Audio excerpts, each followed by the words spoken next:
बिस्मिल्लाहिर्रहमानिर्रहीम। हमारा दिमाग जो है वो दो बेसिक जो चीज़ें हैं, हमारा दिमाग जो दो बेसिक कंपोनेंट्स हैं जिनका हिस्सा है, उसको हम इमोशंस और लॉजिक कहते हैं। हमारा हम जो भी फैसला करते हैं या रोज़मर्रा की ज़िंदगी में डील करते हैं, तो ये दोनों चीज़ें हमारे दिमाग के ऊपर हावी होती हैं। या तो इमोशन हावी होता है या लॉजिक हावी होती है। टेक्निकली हमारा ब्रेन डिज़ाइन इस तरह से किया गया है कि हमारा जो ब्रेन का इमोशंस का हिस्सा है वो बड़ा है कंपेयर टू लॉजिक, और लॉजिक जो है एक छोटा सा पोर्शन है। यानी इसको हम आसान जुबान में अगर हम समझे तो ये इस तरह से है कि जैसे आप समझे एक हाथी है और हाथी के ऊपर एक इंसान बैठा हुआ है। अब हाथी एक बहुत बड़ा जानवर है।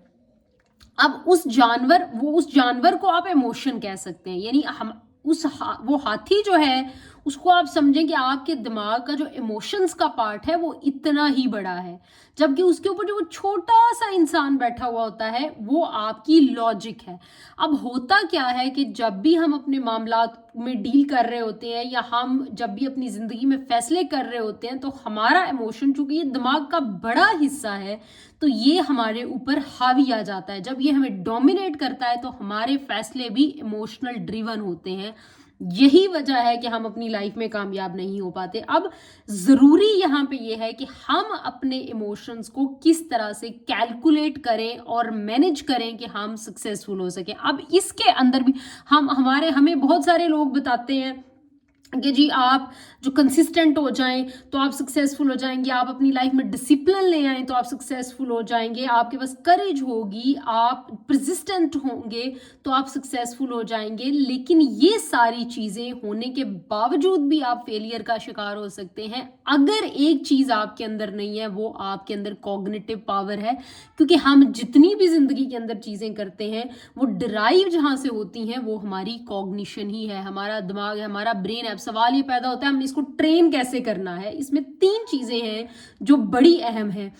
पहली चीज़ जो है उसको हम कहते हैं अपनी कॉग्निशन को मेंटेन करना, दूसरी चीज़ है उसको रीफिल करना, और तीसरी चीज़ है उसको इंक्रीज हमने कैसे करना है। अगर हम ये 3 चीज़ें समझ गए तो हम अपनी लाइफ में सक्सेसफुल हो सकते हैं। अच्छा, जो सबसे पहली चीज़ है वो है कि हमने किस तरह से मेंटेन करना है अपनी कॉग्निशन को। देखिए, हर इंसान का ब्रेन, उसका काम करने का, फंक्शन करने का जो तरीकाकार है वो डिफरेंट होता है, हर किसी की कैपेसिटी डिफरेंट है। तो इसलिए सबसे पहली चीज़ जो हमने करनी है, हम रोज़ाना की बुनियाद पर बेशुमार फैसले करते हैं। अब कई दफ़ा ऐसा होता है, रिसर्च ये कहती है कि आप सुबह उठकर, इवन आप अगर अपने रात को ये डिसाइड करके नहीं सोते कि सुबह आप ऑफिस में या वर्क प्लेस पे कौन सा ड्रेस पहन के जाएंगे, तो सुबह उठते ही सबसे पहला आप डिसीजन जब ये करते हैं तो ये आपकी प्रोडक्टिविटी को कम कर देता है, क्योंकि आप अपना जो डिसीजन पावर है वो वीक हो जाती है आपकी, क्योंकि सुबह सुबह ही आपको अपना ब्रेन लगाना पड़ गया। तो ये जो एक डिसीजन पैरालिसिस होता है ये बड़ा प्रिवेलिंग होता है। तो जब भी हम अपनी कॉग्निशन को मेंटेन करेंगे तो सबसे पहली चीज हमने ये करनी है कि हम अपनी कॉग्निशन को ड्रेन ना होने दें, अपने दिमाग को, अपनी डिसीजन पावर को ड्रेन ना होने दें, और हम अननेसेसरी डिसीजंस के अंदर ना जाएं, बल्कि हम अपनी टू द पॉइंट चीज़ों के अंदर हैं। ये आप अपनी कॉग्निशन को मेंटेन करने की हम बात कर रहे हैं। जो दूसरी चीज़ है जो आपने अपनी कॉग्निशन को मेंटेन करने के लिए कैलकुलेट करनी है और मैनेज करनी है, उसको हम टास्क ऑप्टिमाइजेशन कहते हैं। कई दफ़ा ऐसा होता है हम रैंडमली, बगैर किसी पॉलिसी के तहत, बगैर किसी प्लानिंग के तहत जो है वो अपने टास्क परफॉर्म कर रहे होते हैं, और ये भी हमारी एनर्जी को ड्रेन कर रहा होता है, क्योंकि समटाइम्स हम ऐसी चीज़ें कर रहे होते हैं जो अननेसेसरी होती हैं, जिनकी ज़रूरत ही नहीं होती।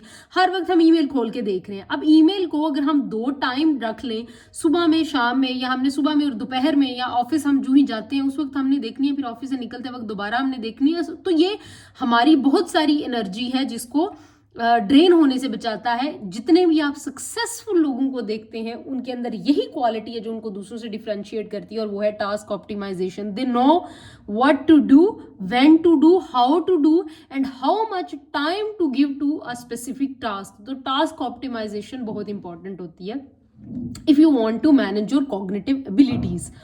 अच्छा, तीसरी चीज जो इंपॉर्टेंट है उसको हम क्या कहते हैं, माइंडलेसनेस। यानी आप समटाइम्स क्या होता है, हम स्क्रॉल करना शुरू करते हैं, डूम स्क्रॉलिंग कहते हैं आजकल, कि आप लगे हैं, आप स्क्रॉल किए जा रहे हैं।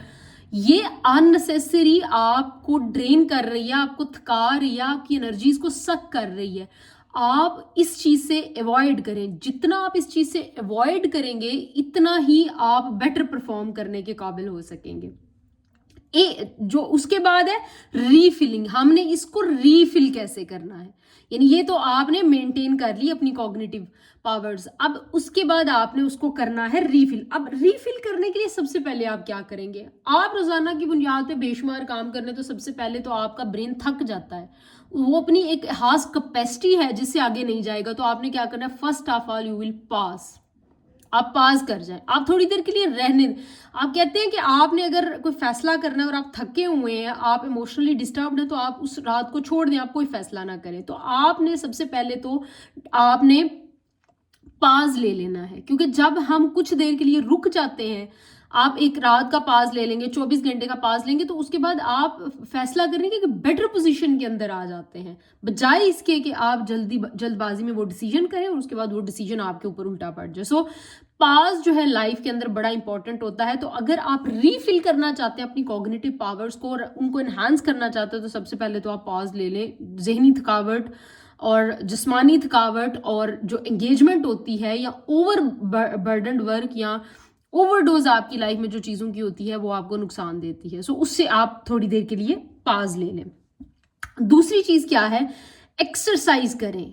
जो चीज़ें आपको बेहतर फील करवाती हैं उन चीज़ों को आप करें। उससे क्या होता है कि आपके का स्ट्रेस कम होता है, एंजाइटी कम होती है, टायर्ड और जो डिजीनेस आप फील कर रहे होते हैं वो ख़त्म होती है, और आप बेहतर जो चैलेंजेस हैं, जो बेहतर पोजीशंस होती हैं, उसमें फ़ैसला लेने के काबिल हो जाते हैं। और एक बड़ी इंपॉर्टेंट चीज़ शुगर है आपकी लाइफ में, कि शुगर की एक ख़ास मिकदार आपके जिस्म को ज़रूरी होती है, रिक्वायर्ड होती है बेटर परफॉर्म करने के लिए, क्योंकि हमारा दिमाग और हमारा ब्रेन शुगर पर ही चलता है साइंटिफिकली, मेडिकली। तो इसलिए अगर आप शुगर एक पोर्शन में ले रहे हैं जितनी आपकी बॉडी को ज़रूरत है, तो आप बेटर परफॉर्म करने के काबिल हो सकते हैं। तो इसके लिए बेहतर यह है कि आप अपना डेफिशिएंसी टेस्ट करवा लें, ताकि आपको पता चल जाए कि क्या चीज़ है जिसकी डेफिशिएंसी है, और फिर आप उसको पूरा कर सकें। तीसरा जो स्टेज है वो ये होता है कि आपने अपनी कॉग्निटिव पावर्स को इंक्रीज और इनहेंस कैसे करना है। उसके लिए जो सबसे पहली चीज़ आपने करनी है वो ये है कि आपका एक माइंडसेट पॉजिटिव होना चाहिए। इसको डिफरेंट ज़ुबानों में, डिफरेंट रीजन में डिफरेंट काइंड ऑफ वर्ड्स इसके लिए यूज़ होते हैं। इसको योद्धा माइंडसेट भी कहा जाता है, कि भाई आप positive vibe, positive energy, positive thinking, positive behaviour और पॉजिटिविटी के साथ चलें। जितना आप पॉजिटिविटी को फॉलो करते हैं उतनी आपकी प्रोडक्टिविटी और आपकी चीज़ें जो है वो बेहतर होती है। दूसरी चीज़ जो इंपॉर्टेंट है वो ये है कि आपके पास बायोस्पोर्ट होनी चाहिए, यानी बायोस्पोर्ट मीन्स कि आपको फिजिकली फिट होना चाहिए। आपका जहन जब तक उसके न्यूट्रिएंट्स पूरे नहीं हैं, जब तक आपके अंदर डेफिशिएंसी को ओवरकम आप नहीं करेंगे, आपके अंदर अगर विटामिन डी है, विटामिन ई है, ए है, 12 है, कैल्शियम है, सोडियम है, मैग्नीशियम है, कुछ भी है आपकी बॉडी के अंदर काम है, जब तक आप उसको पूरा नहीं करेंगे तब तक आप बेहतर परफॉर्म नहीं कर सकते। और उसका बेहतरीन तरीका यही होता है कि आप अपना एक मेडिकल टेस्ट करवाएं, चेकअप करवाएं, और उसके बाद जो है वो आप उसको पूरा करें, ताकि आप बेहतर परफॉर्म करने के काबिल हो जाएं। और जो आखिरी चीज़ है उसको हम कहते हैं हैबिट स्टॉकिंग, यानी आप जब इंक्रीज करना चाह रहे हैं अपने पोटेंशियल को, अपनी क्रिएटिविटी को, अपनी प्रोडक्टिविटी को, तो आप अपनी हैबिट्स को स्टॉक करें। अब इसमें हैबिट स्टॉकिंग क्या होता है कि आप अपनी एक हैबिट के साथ दूसरी हैबिट, जो अच्छी हैबिट है, जो आप डेवलप करना चाह रहे हो, जो पोटेंशियल आप में है और आप उसको चाह रहे हो कि आप नहीं कर पा रहे हो लेकिन आप करना चाहते हो, तो आप उसको उसके साथ इनकॉर्पोरेट कर दें। फॉर एग्जाम्पल, आप अगर नमाज पढ़ते हैं, आपने तय कर लिया कि मैंने 10 गिलास पानी रोजाना पीना है, तो आप हर नमाज के साथ 2 गिलास पीना शुरू कर दें, तो आप 5 नमाजों में 10 गिलास आपके पूरे हो जाएंगे। इसको हम कहते हैं हैबिट स्टॉकिंग। आप फॉर एग्जांपल रात को अगर सोने से पहले ब्रश करते हैं, तो आप ये तय कर लेंगे जिस वक्त मैंने ब्रश करना है उस वक्त मैंने 2 गिलास पानी पीना है। या आप जो है मतलब इसी तरह से किसी भी एक हैबिट के साथ दूसरी हैबिट को इनकॉर्पोरेट कर लेना, हैबिट स्टॉकिंग इसको कहते हैं। और ये कामयाब लोग यही करते हैं कि आपने फॉर एग्जाम्पल तय कर लिया कि जैसे, और ये हमें से बहुत सारे लोग हैं जो हम अनइंटेंशनली बगैर ऑब्जर्व किए, बगैर रियलाइज किए ये चीज़ें कर रहे होते हैं। बहुत सारे लोग हैं हमें से जो 4 बजे चाय पीते हैं, लोगों ने तय किया होता है कि असर की नमाज पढ़ेंगे उसके बाद हम चाय पियेंगे। That's what called as habit stacking. तो वो वही चीज़ उसको आप पॉजिटिविटी के लिए, अपने काम के लिए, अपनी प्रोफेशनल ग्रोथ पोटेंशियल के लिए, अपनी पर्सनल ग्रोथ के लिए, या जिस तरह से भी आपको लगता है कि ये सक्सेस का फार्मूला है, आप उस तरह से उसको इनकॉर्पोरेट करेंगे तो ये चीज़ आपको इवेंचुअली सक्सेस की तरफ लेकर जाएगी। तो इसलिए जब भी आप अपने इमोशंस को छोड़कर अपनी लॉजिक के साथ और अपनी कॉग्निटिव पावर को मेंटेन करके, उसको एनहांस करके, इंक्रीज करके, रीफिल करके चलेंगे तो आप अपनी लाइफ में बेहतर परफॉर्म करने के काबिल हो जाएंगे, और स्पेशली उन लोगों के मुकाबले में जो इन चीज़ों को मैनेज नहीं कर रहे होते। That's what which creates difference between successful and failures. कामयाब और नाकाम लोगों के दरमियान जो चीज़ फ़र्क करती है वो यही चीज़ है, यही बैलेंस है, यही इमोशंस हैं जिनको मैनेज करना है। और जो लोग अपने इमोशंस को मैनेज करना और अपनी लॉजिक को, वो जो है जो हाथी को अपने ऊपर डोमिनेट कर लेते हैं इंसान, वो यकीनन अपने इमोशंस को हावी कर लेते हैं और वो फेलियर की तरफ ही जाते हैं। और जो लोग उस हाथी को डिफीट करने में सक्सेसफुल हो जाते हैं, छोटे होने के बावजूद, जब आप का माइंड का जो छोटा पार्ट है, लॉजिक है, उसको अगर आप ट्रेन कर लेते हैं तो वो आपके जो हाथी वाला पार्ट है, जो बड़ा पार्ट है आपके ब्रेन का, जिसको हम इमोशंस कहते हैं, उसके ऊपर हावी आ जाता है। तो यही चीज़ अल्टीमेटली आपको सक्सेस की तरफ ले जाती है। और दिस इज़ पॉसिबल। ये सारी गेम यही है कि आप अपने माइंड को किस तरह से ट्रेन करते हैं। So train your mind so that you get success and you could be able to manage your life, to manage your emotion, to manage your success and to manage yourself। दुनिया उन्हीं की है जो अपने आप को मैनेज कर लेते हैं।